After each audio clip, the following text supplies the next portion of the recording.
In this video, I'm going to show you how to make this two-door display cabinet. It's made primarily of MDF, but with some walnut accents on it. Here's a look at the top. You can use whatever you want for the top. I chose walnut. Stick around, I'll show you what I did.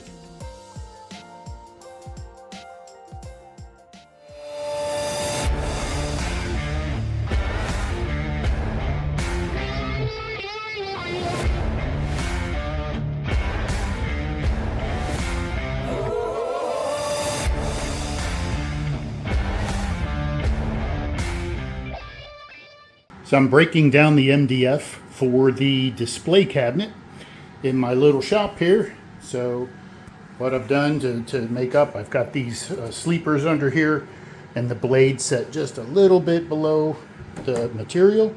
So then when I run the saw down my guide, I get a nice straight cut. Can't do much about the dust. So I have the dust air filter blowing. This just spits it out, that little port right there, all over the place. So I can't say enough. With MDF, use this. So I'm getting ready to cut a miter this whole edge on the Shopsmith, which means this board I've measured from here to where I want the tip of the miter to be.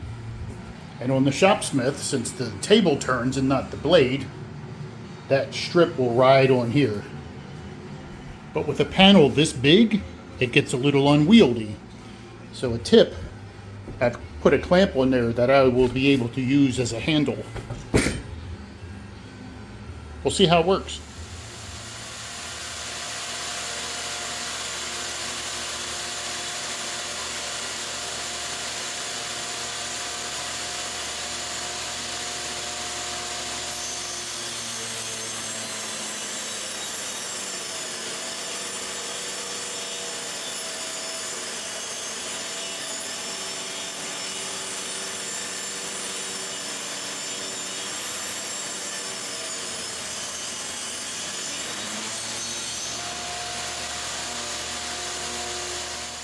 This is awkward to film like this, but here's what I'm doing. So this is the side of the cabinet.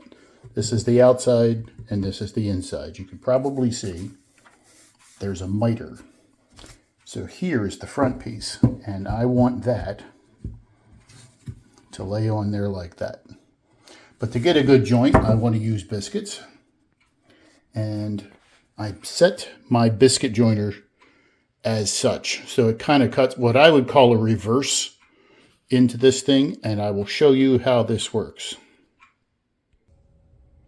So as you can probably see, if I show you, I have the marks on the outside of the piece, and I'm going to cut from the back. And the reason I do, if I turn this over and tried to go from the other side, it just got really close to coming through the front, and I don't want that. So I am doing it this way. The only thing I'll say is make sure that you're tight against all the surfaces and let her rip.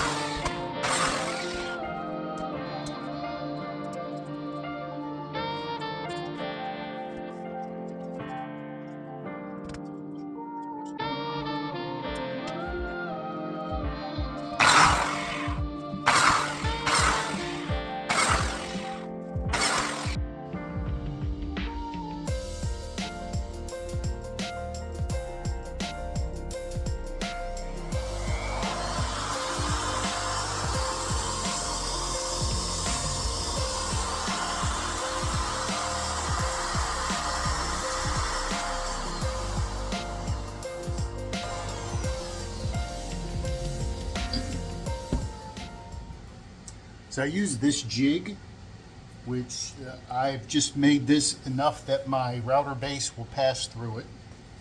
Kind of measure it out real careful. And then, you know, I get a nice straight square dado in this board. I have to just use my adjustment tool to get it just right, and then clamp everything down tight to the table, make my cut, and do the next one.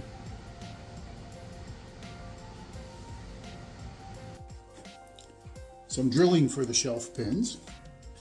For my shopsmith buddies, I set my depth to just about a little bit shy of the table, using the tried and true method of pegboard.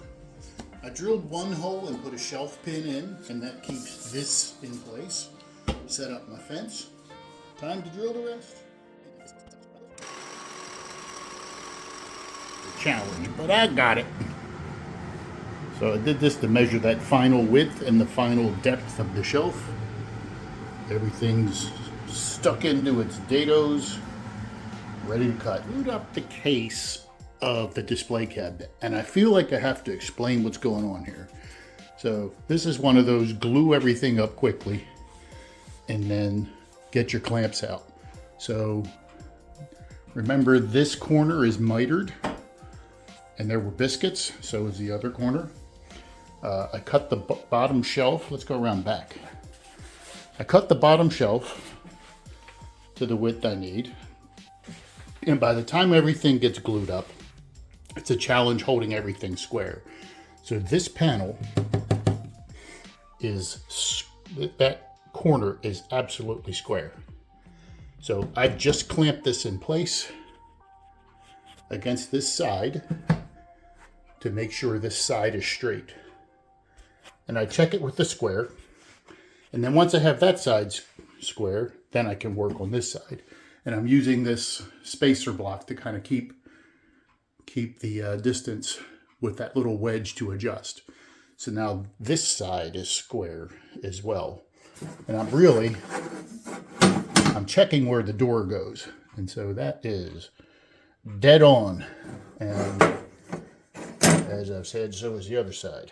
So, and if you've ever heard I could just use one more clamp, I used a lot of clamps here. But you need that. Hi, I just took the display cabinet out of the clamps, and this is glued up and nice and square, and so it's time to move this aside so I can work on the doors. So let me take this over to the assembly area, and then I'll show you how I do those doors. Hang with me, I'll just leave the camera run.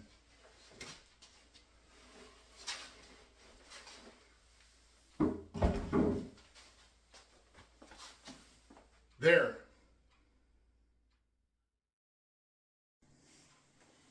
I'm getting ready to make some lap joints. So as you can see, what I'm doing first is making a cut. Hopefully that's in the right spot. We'll see. But I'm going to make this cut through across the grain, and then I'll use a different jig to cut this part off.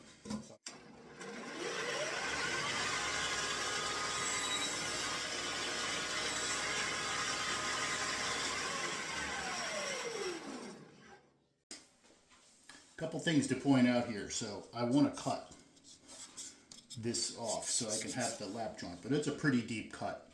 So I have a shopsmith. It may not be as powerful as your saw. So I'm going to do this in two passes. I'm going to raise the bit. I'm going to cut everything once, and then I'll raise the bit and do the final cut. This is a jig that I made to fit over my specific saw fence. And I do have it clamped because I'm a little nervous about maybe it moving during the cut. So I will just say work safely. I've also swapped out for a minimum clearance fence or you know, no gap in between the blade, because this will be a small piece and I don't want it to get sucked down into the blade and then throw it back at my forehead. So if you have one of those, use that as well.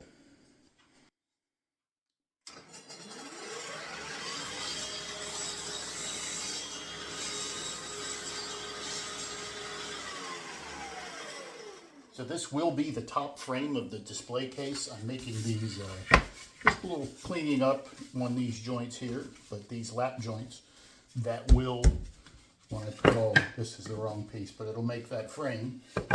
This will keep the cabinet square, and it will give me some way to attach the top, which will be walnut. And so you won't see this, but this is just a handy way to keep everything together.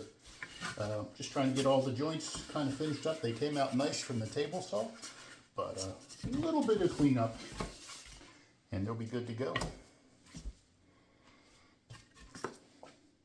Here's the top frame installed. Not a bad fit, huh?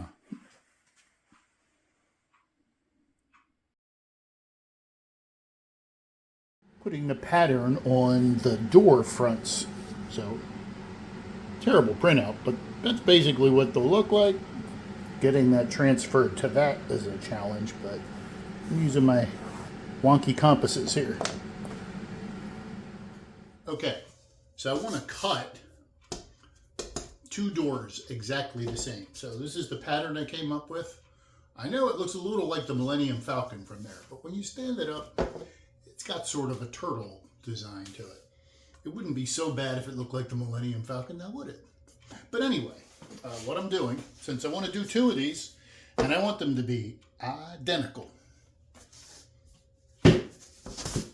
Double stick tape. So I have both doors, right? I'm going to stick them together. This is the front, and this is the front. And then when I open them, they will both be the same, you see. But this is double stick tape that I have on here. Let's go ahead and get this going. I peeled these corners up ahead of time. I struggle with this, you know. But anyway, there you go.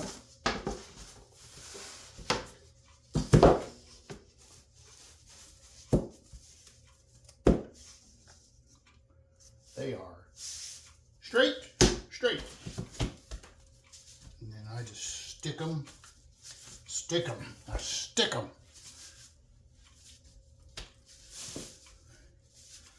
Now that will hold. Basically, you're just trying to keep them from sliding around on each other. You could clamp them. You could probably even nail them through the waist. But this, I use double stick tape. So I'm going to put them up on top of these nifty blocks. I will use a drilling machine to drill through each of the waist areas, and then I'm going to cut these out with a jigsaw. So if you have a computer controlled cutter, you could probably put this program in there and make these to your heart's content. I don't have one of those, so jigsaw for me. Actually, I've done this before. It worked out pretty well. This is going to work out well too. Just have to be patient, careful, stay by the lines, and then when you're done, you can clean them up with a little sandpaper, and it'll look like you cut them out of with a computer-controlled machine. So here's another little tip. So I'm drilling the holes. Now remember, this is MDF, right? So what I'm finding, I want to stay away from the edges where I'm going to cut a little bit when I drill the access hole for the jigsaw blade, because on the other side, it's punching out. And if this is the front, and it is, I want that to be nice and crisp and clean. So keep this away from your lines, but inside where it belongs. You know, maybe half an inch or so. Of course, the easier you go in, all that good stuff. Whoops. Also, make sure that your support is not directly below where you're drilling the hole. That's a tip. I'm going to ask you to watch me cut all of this out, but I will cut one, and then I'll see. So I have these here, Bosch U-shank jigsaw blades, 12 teeth per inch.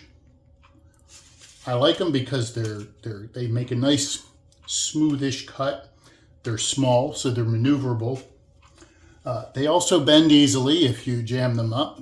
And I only have one left besides the one that's in my saw, so I have to be careful. Let's go. I'm going to start with this one.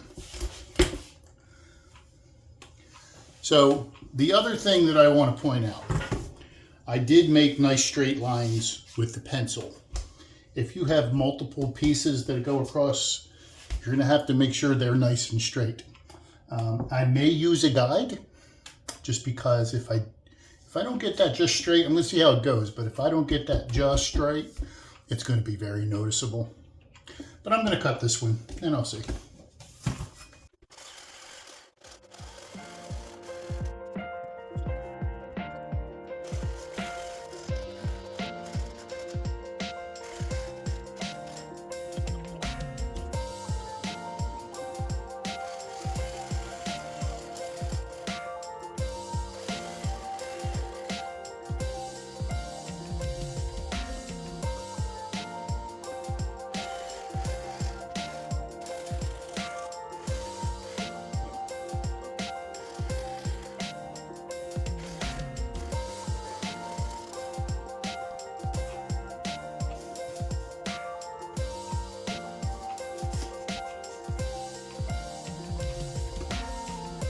A little bit of sanding and smoothing, but that looks perfect. Hang out, I'll get the rest of this done and I'll show you what I did.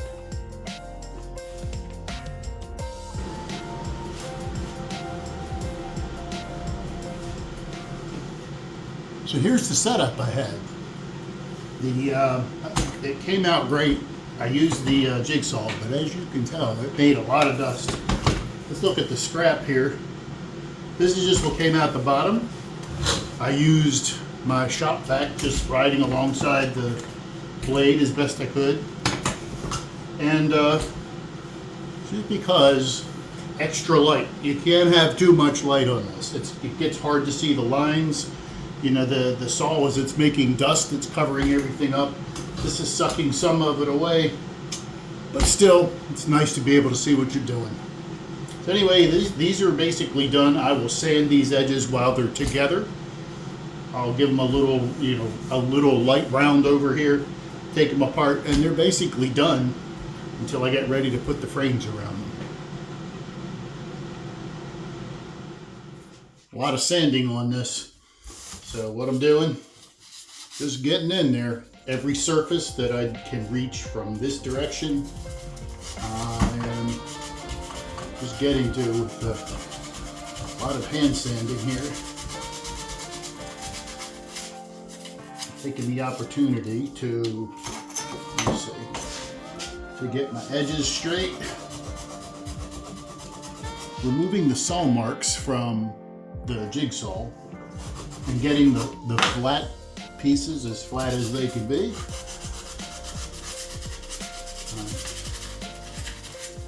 Happy with that.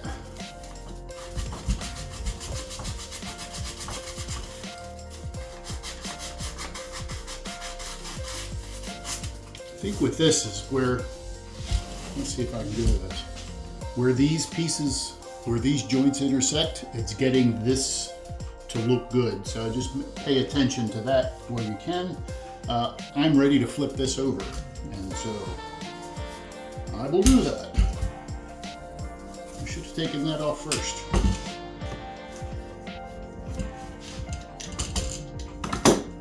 I don't have a vise.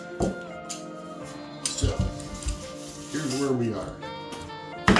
This, clamping that up just to give it some stability.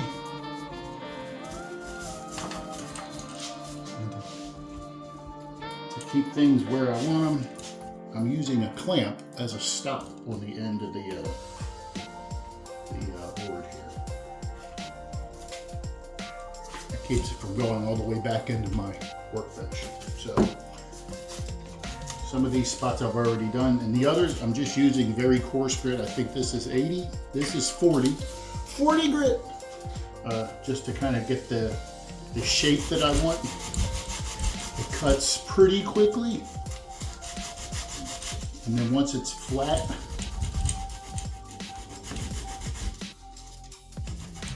and my transitions are good, the way I like them, then I can go back with a much finer grit and get it nice and smooth. So I cleaned that up. That actually looks a little like a caulk joint when all said and done.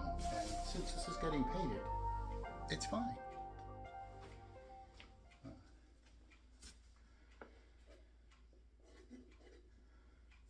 I also sanded one edge. I didn't bother with this side, but I sanded this edge and sort of gave the corners a little easing.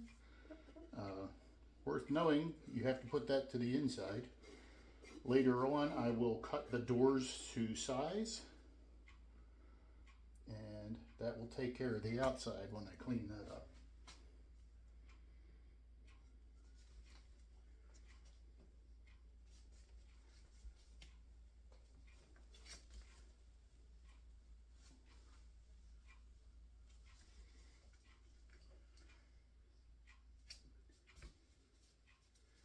And I have done 2 doors at once, but I'm choosing not to on this one. Just because I want to make sure everything stays where I want it to be. And when you get too many pieces and too much wet glue, it kind of does what it wants to do. There's a trick, you could throw some salt. Believe it or not, you can put salt under it a little bit, and that gives it enough grit or traction that it doesn't move as much when you put the clamps on it. But I'm not going to do that because it might make things too easy. We don't want that to happen. My motto, work harder, not smarter. Most of the time. Let's get this.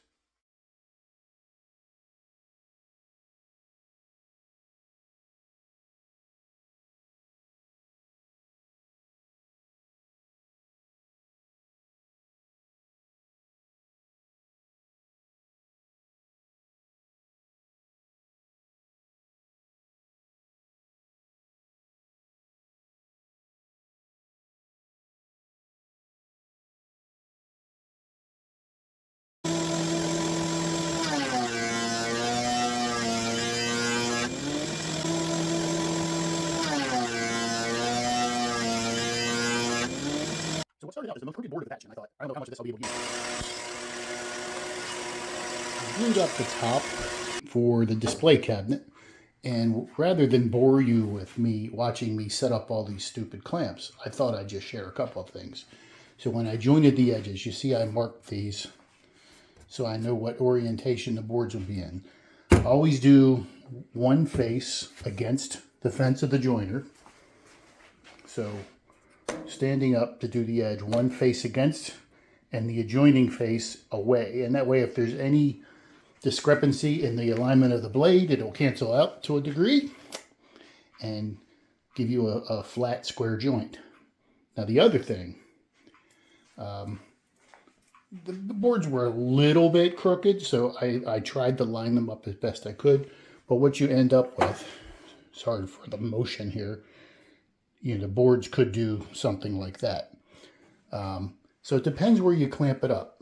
So when I put these bottom clamps in, you can see I kind of clamped them a little bit low. Now, if you have square jaw clamps, that might not matter. If you are like most people and have these pipe clamps, if you clamp near the bottom, it gives it a little bit of different pressure. And so I alternate, one up, one down. But I also pay attention to where that is clamping on the edge of the board. I also use my straight edge, which you heard clanking around behind me, to give me a good idea of when I'm flat. And basically, if you can see no daylight or very little daylight, you're pretty good. And one more thing, I do have these clamps to just kind of level things up just a bit while the glue sets, one at each end, just to make those final adjustments. Right now, this appears to be really flat. The joint's fairly flush, and I'm good with that. So I will get this, I'll let this dry overnight, then I'll come in with my dual action sander and give this a flattenizing. That's all.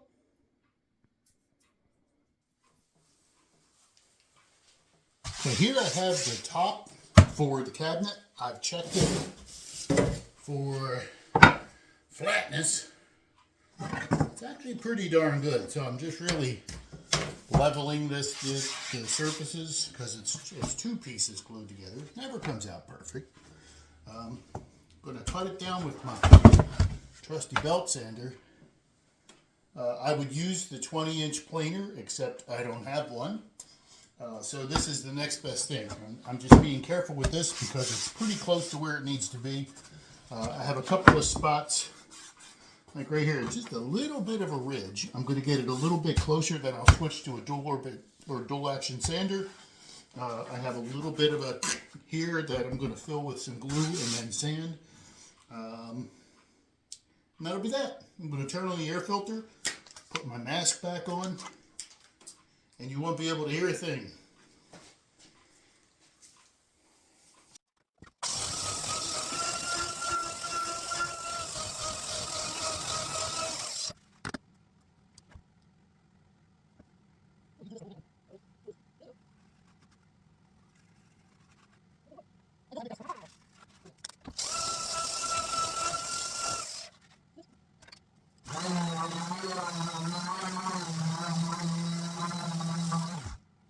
Lighting up here with the armor seal. This is what it is. General Finishes armor seal. It's one of my favorites. You just lather it on here. Whoop, sorry about that. With a, as you can see, a blue shop towel. Works great. You don't have to be too fussy with it. I still don't like to do a completely dry edge anywhere, but that's pretty easy to do.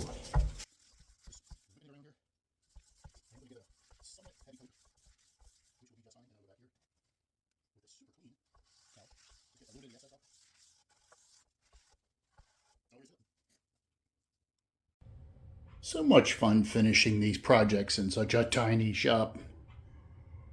Tripping over everything here.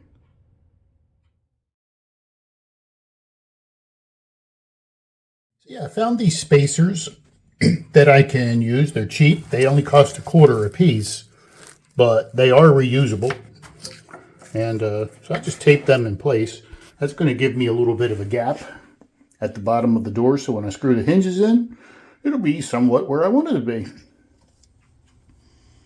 So here's the thing. I have these glass retainers, and you can see the little stub on there. Well, the stub doesn't quite reach the glass. So my solution is some 1/4 inch clear plastic tubing that I got at the depot. So I'm just cutting a little stubby piece off of here. And as luck would have it, it fits pretty snugly over that nub, you see. And so now that makes up the difference. This works great. So if you run into that